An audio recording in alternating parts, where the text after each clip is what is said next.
President and Mrs. Bush, my friend, the Vice President, and Dr. Biden, Mayor Rawlings,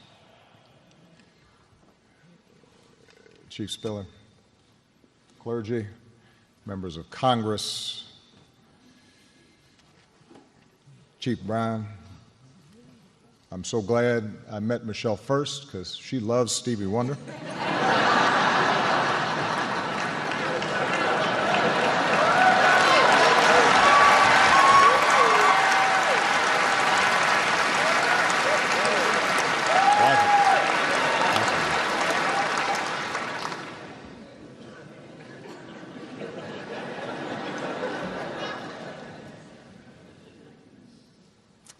But most of all, to families and friends and colleagues and fellow officers.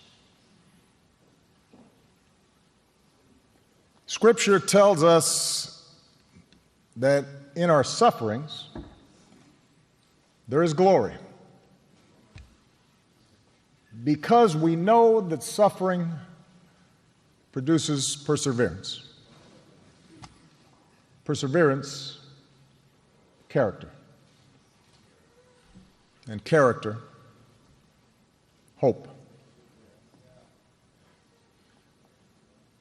Sometimes the truths of these words are hard to see. Right now, those words test us,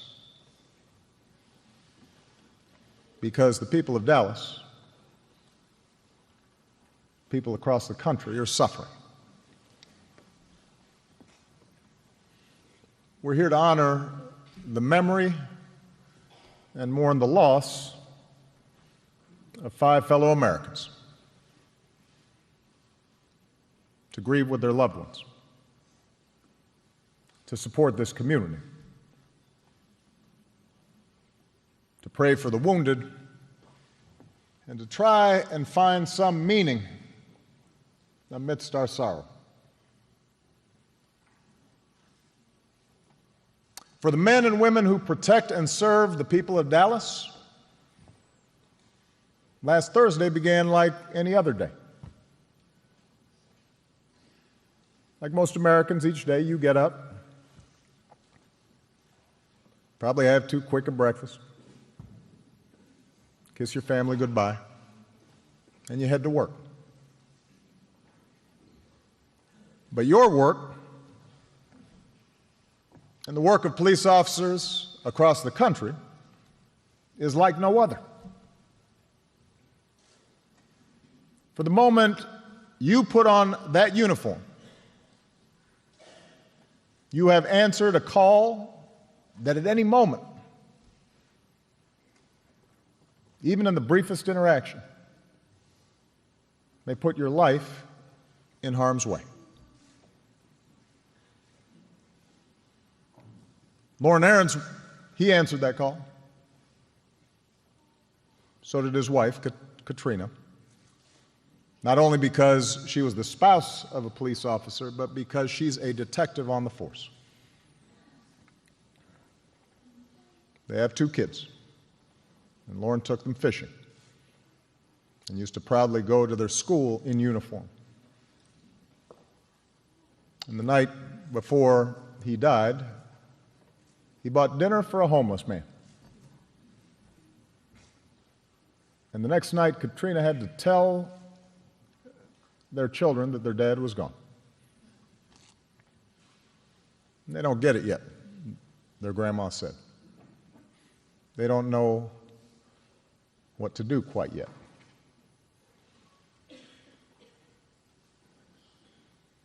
Michael Kroll answered that call.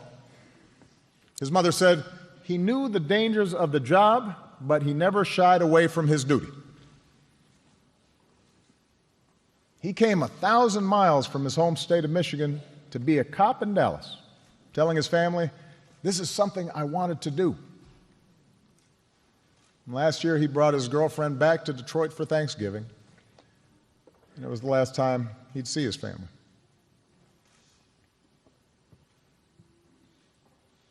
Michael Smith answered that call. In the Army, and over almost 30 years working for the Dallas Police Association, which gave him the appropriately named Cops Cop Award. A man of deep faith. When he was off duty, he could be found at church or playing softball with his 2 girls. Today, his girls have lost their dad, for God has called Michael home.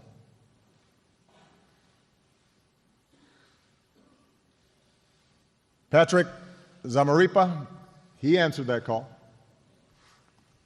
Just 32, a former altar boy who served in the Navy and dreamed of being a cop. He liked to post videos of himself and his kids on social media. And on Thursday night, while Patrick went to work, his partner Christy posted a photo of her and their daughter at a Texas Rangers game and tagged her partner so that he could see it while on duty. Brent Thompson answered that call. He served his country as a Marine. And years later, as a contractor, he spent time in some of the most dangerous parts of Iraq and Afghanistan. And then a few years ago, he settled down here in Dallas for a new life of service as a transit cop. And just about 2 weeks ago, he married a fellow officer. Their whole life together waiting before them.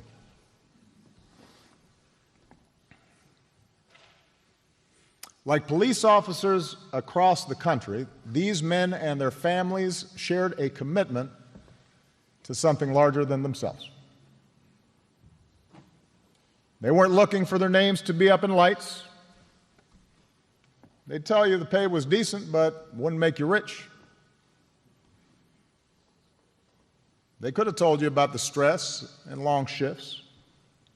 And they'd probably agree with Chief Brown when he said that cops don't expect to hear the words thank you very often, especially from those who need them the most.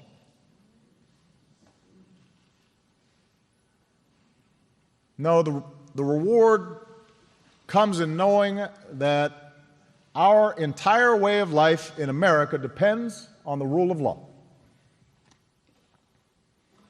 That the maintenance of that law is a hard and daily labor.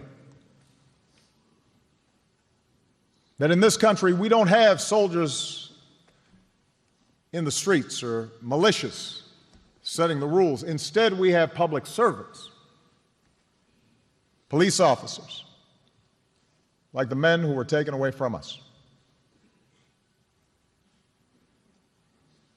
And that's what these 5 were doing last Thursday. When they were assigned to protect and keep orderly a peaceful protest in response to the killing of Alton Sterling of Baton Rouge and Philando Castile of Minnesota. They were upholding the constitutional rights of this country. For a while, the protests went on without incident. And despite the fact that police conduct was the subject of the protest, despite the fact that there must have been signs or slogans or chants with which they profoundly disagreed, these men and this department did their jobs like the professionals that they were. In fact, the police had been part of the protest planning. Dallas PD even posted photos on their Twitter feeds of their own officers standing among the protesters. 2 officers, black and white, smiled next to a man with a sign that read, "No justice, no peace."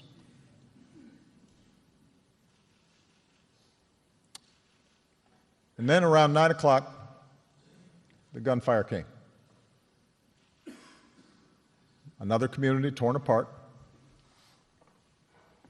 more hearts broken, more questions about what caused and what might prevent another such tragedy.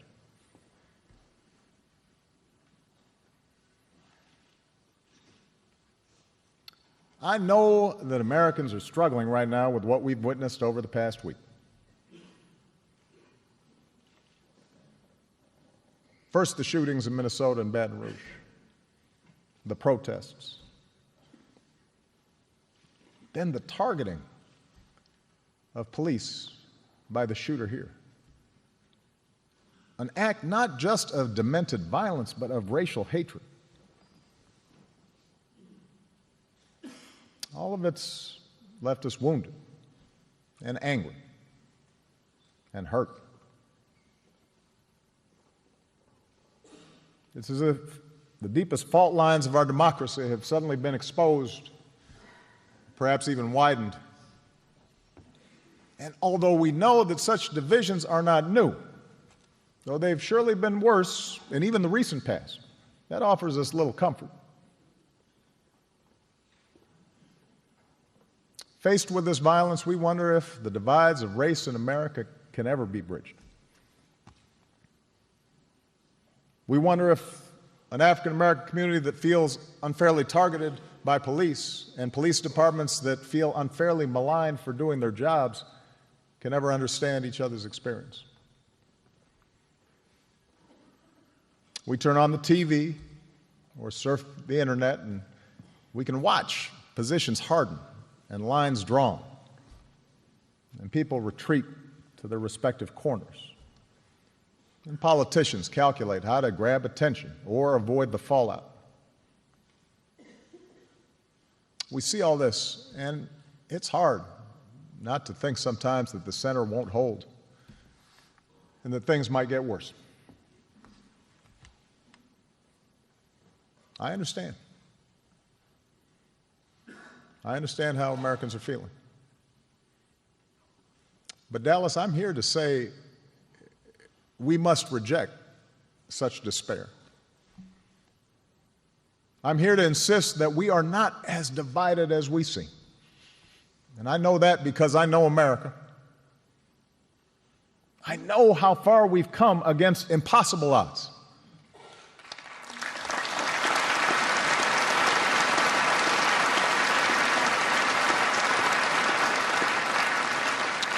I know we'll make it because of what I've experienced in my own life, what I've seen of this country and its people, their goodness and decency as President of the United States. And I know it because of what we've seen here in Dallas, how all of you, out of great suffering, have shown us the meaning of perseverance and character and hope.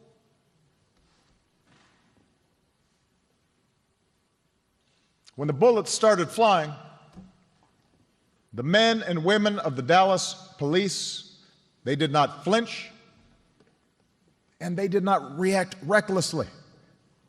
They showed incredible restraint. Helped in some cases by protesters, they evacuated the injured, isolated the shooter, saved more lives than we will ever know.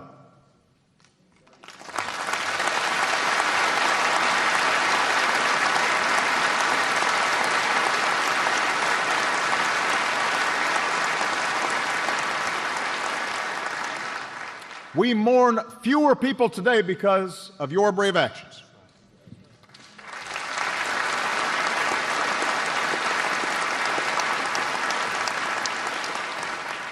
Everyone was helping each other, one witness said. It wasn't about black or white. Everyone was picking each other up and moving them away. See, that's the America I know. The police helped Shetamia Taylor as she was shot, trying to shield her 4 sons. She said she wanted her boys to join her to protest the incidents of black men being killed. She also said to the Dallas PD, "Thank you for being heroes." And today her 12-year-old son wants to be a cop when he grows up. That's the America I know.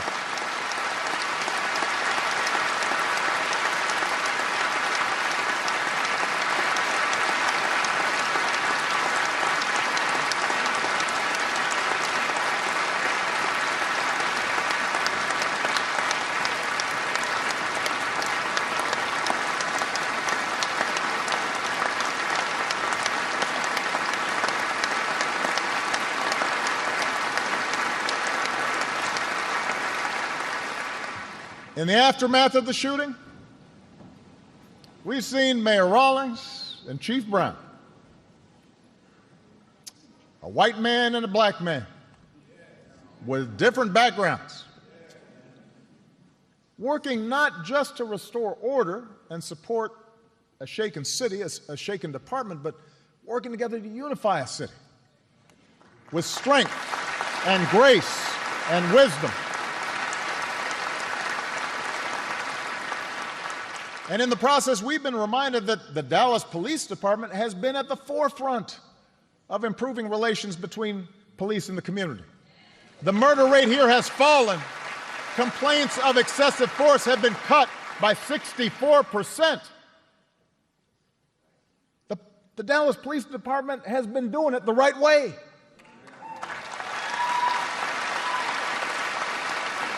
And so, Mayor Rawlings and Chief Brown, on behalf of the American people, thank you for your steady leadership. Thank you for your powerful example. We could not be prouder of you.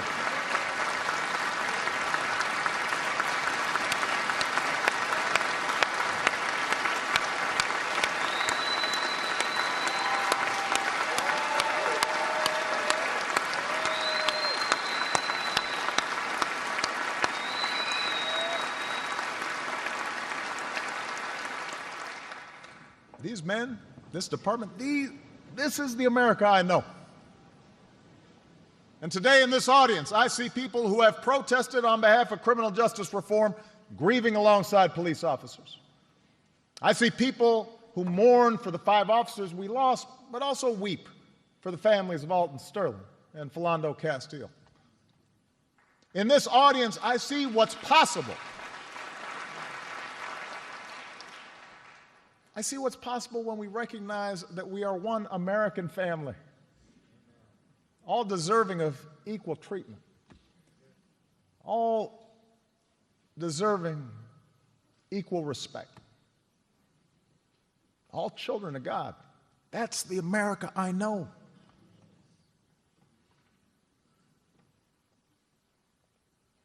Now, I'm not naive.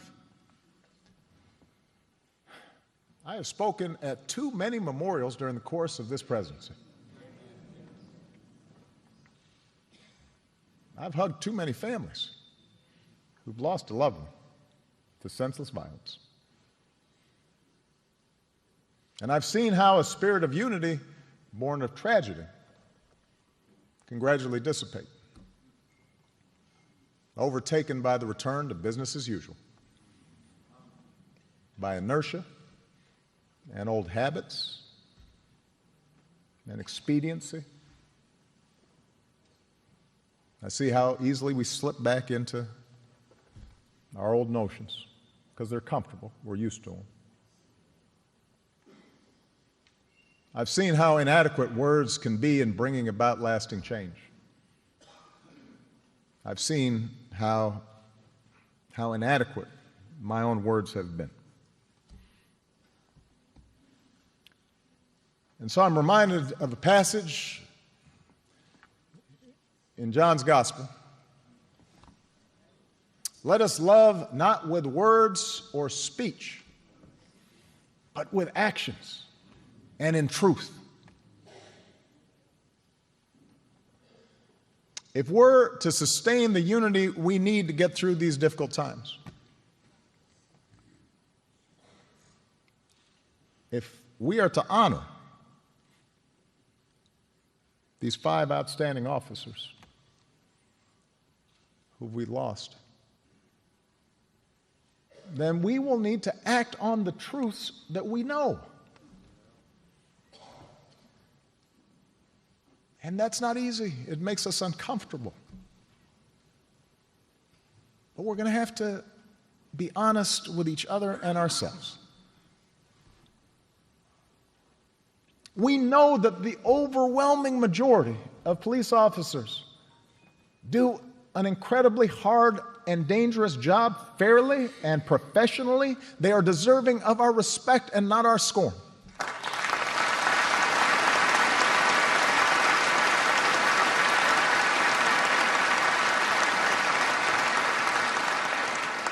And when anyone, no matter how good their intentions may be, paints all police as biased or bigoted,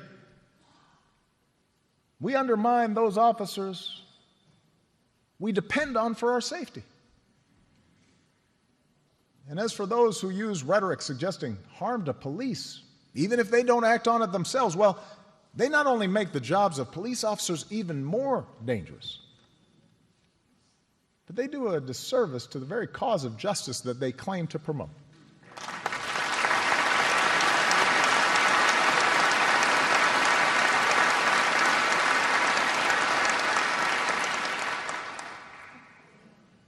We also know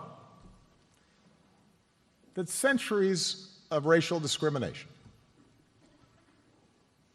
of slavery and subjugation and Jim Crow, they didn't simply vanish with the end of lawful segregation. They didn't just stop when Dr. King made a speech or the Voting Rights Act and the Civil Rights Act were signed. Race relations have improved dramatically in my lifetime. Those who deny it are dishonoring the struggles that helped us achieve that progress. But we know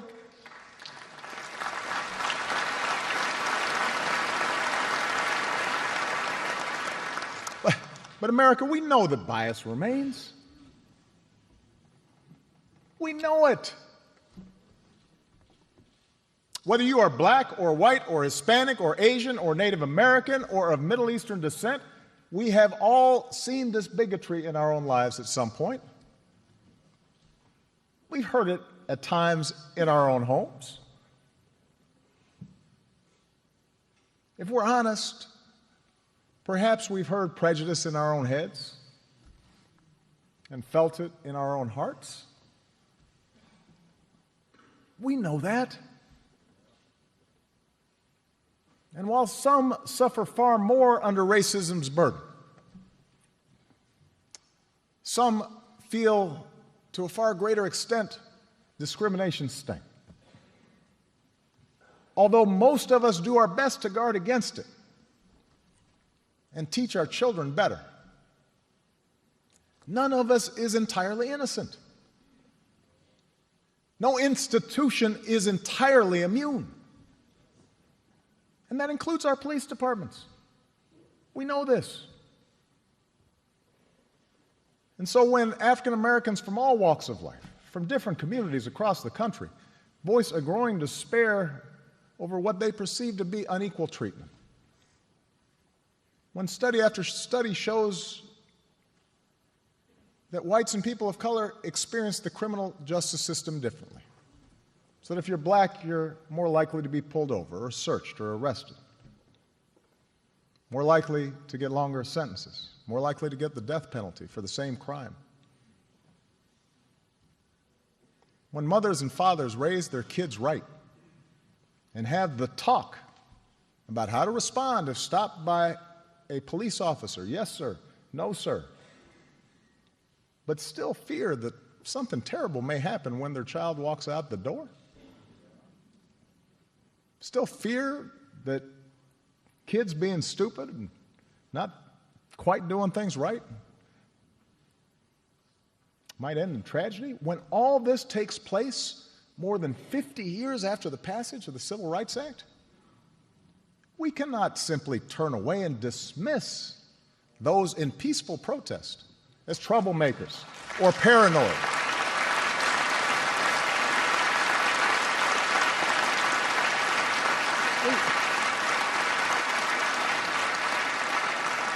We can't simply dismiss it as a symptom of political correctness or reverse racism.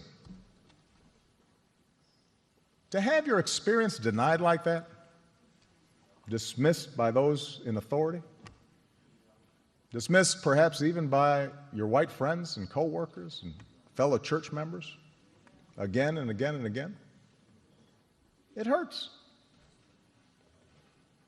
Surely we can see that, all of us.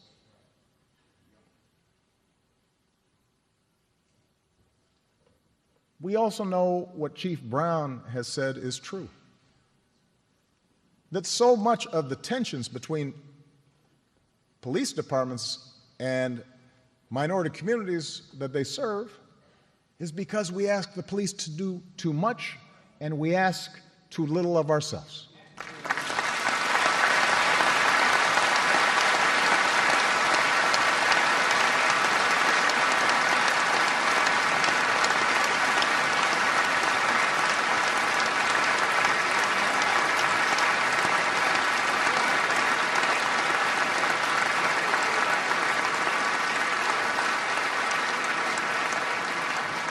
As a society, we choose to underinvest in decent schools.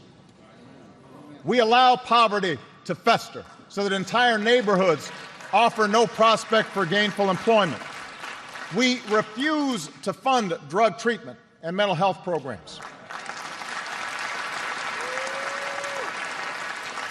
We flood communities with so many guns that it is easier for a teenager to buy a Glock than get his hands on a computer or even a book.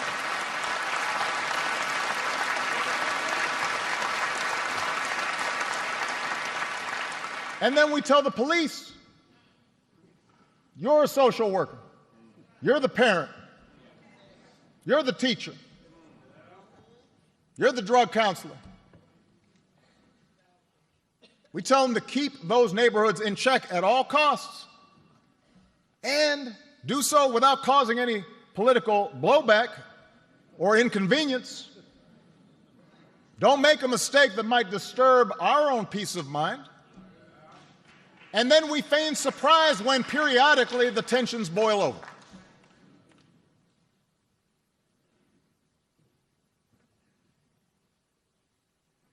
We know those things to be true. They've been true for a long time. We know it. Police, you know it. Protesters, you know it. You know how dangerous some of the communities where these police officers serve are. And you pretend as if there's no context. These things we know to be true. And if we cannot even talk about these things, if we cannot talk honestly and openly, not just in the comfort of our own circles, but with those who look different than us or bring a different perspective, then we will never break this dangerous cycle.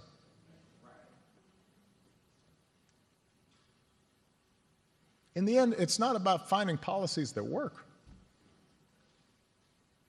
It's about forging consensus and fighting cynicism and finding the will to make change.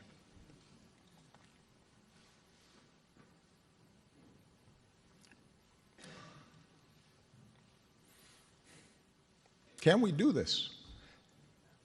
Can we find the character as Americans to open our hearts to each other?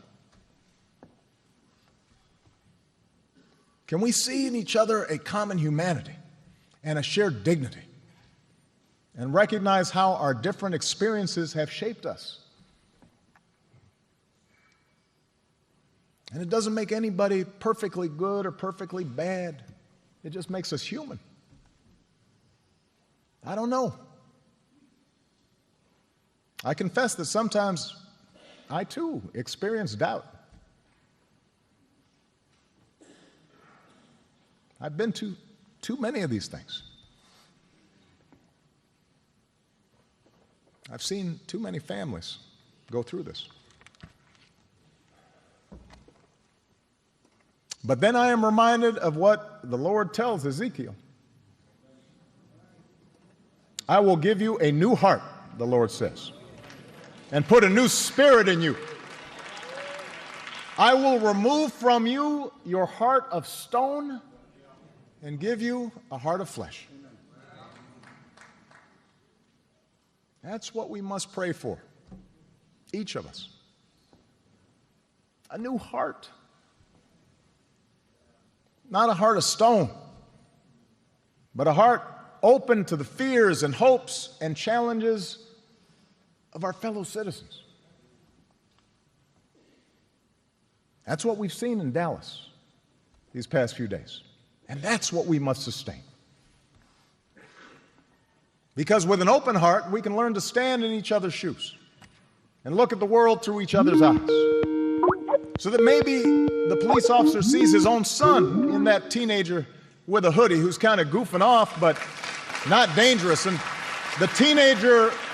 maybe the teenager will see in the police officer the same words and values and authority of his parents.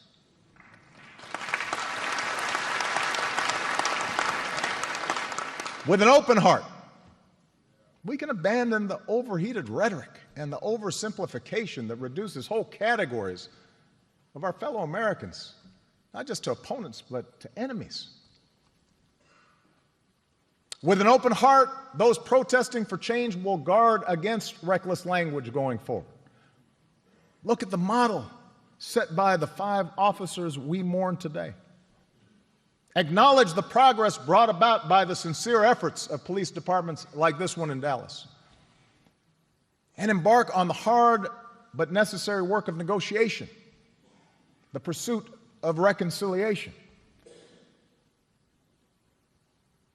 With an open heart, police departments will acknowledge that just like the rest of us, they're not perfect. That insisting we do better to root out racial bias is not an attack on cops, but an effort to live up to our highest ideals.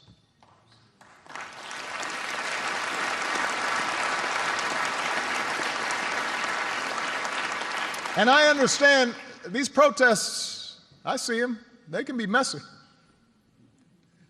Sometimes they can be hijacked by an irresponsible few. Police can get hurt. Protesters can get hurt. They can be frustrated. But even those who dislike the phrase Black Lives Matter,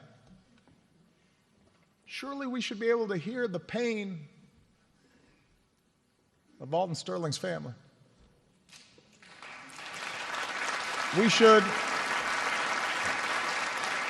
when we hear a friend describe him by saying that whatever he cooked enough for everybody, that should sound familiar to us, that maybe he wasn't so different than us, so that we can, yes, insist that his life matters. Just as we should hear the students and co-workers describe their affection for Philando Castile as a gentle soul, Mr. Rogers with deadlocks, they called him, and know that his life mattered to a whole lot of people of all races, of all ages, and that we have to do what we can without putting officers' lives at risk, but do better to prevent another life like his from being lost. With an open heart, we can worry less about which side has been wronged and worry more about joining sides to do right.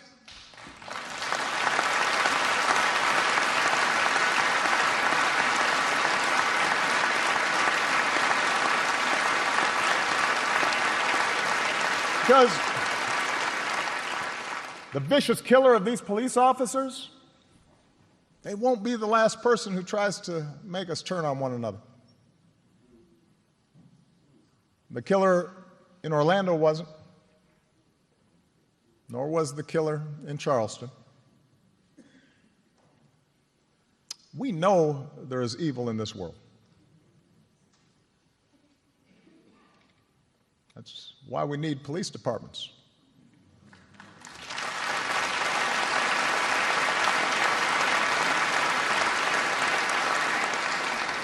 But as Americans, we can decide that people like this killer will ultimately fail. They will not drive us apart. We can decide to come together and make our country reflect the good inside us, the hopes and simple dreams we share.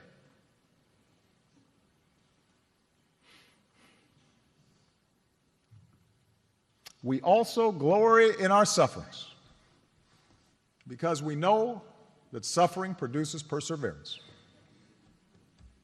Perseverance, character, and character, hope.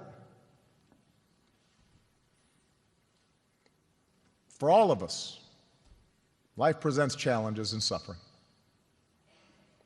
Accidents, illnesses, the loss of loved ones. There are times when we are overwhelmed by sudden calamity, natural or man-made.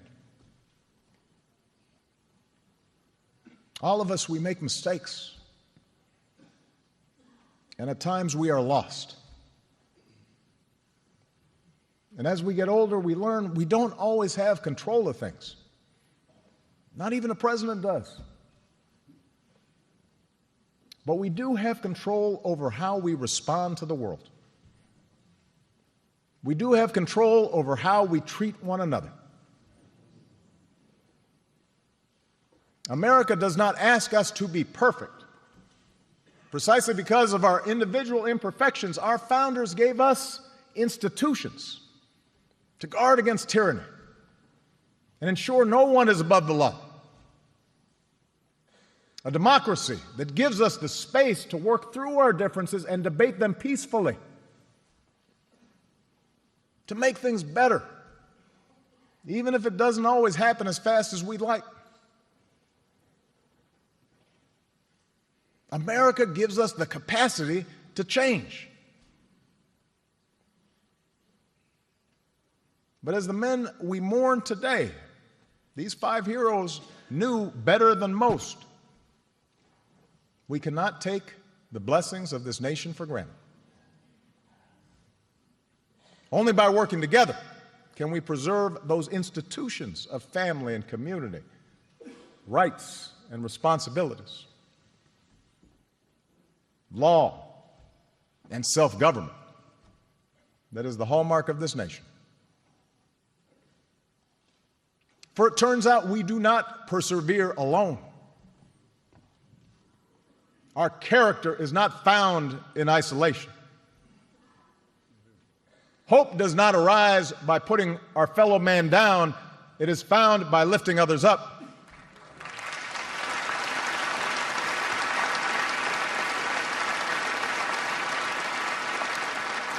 And that's what I take away from the lives of these outstanding men.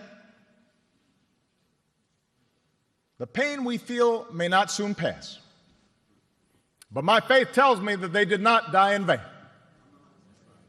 I believe our sorrow can make us a better country. I believe our righteous anger can be transformed into more justice and more peace. Weeping may endure for a night, but I'm convinced joy comes in the morning. We cannot match the sacrifices made by officers Zamarripa and Ahrens, Kroll, Smith, and Thompson. But surely we can try to match their sense of service. We cannot match their courage, but we can strive to match their devotion. May God bless their memory. May God bless this country that we love.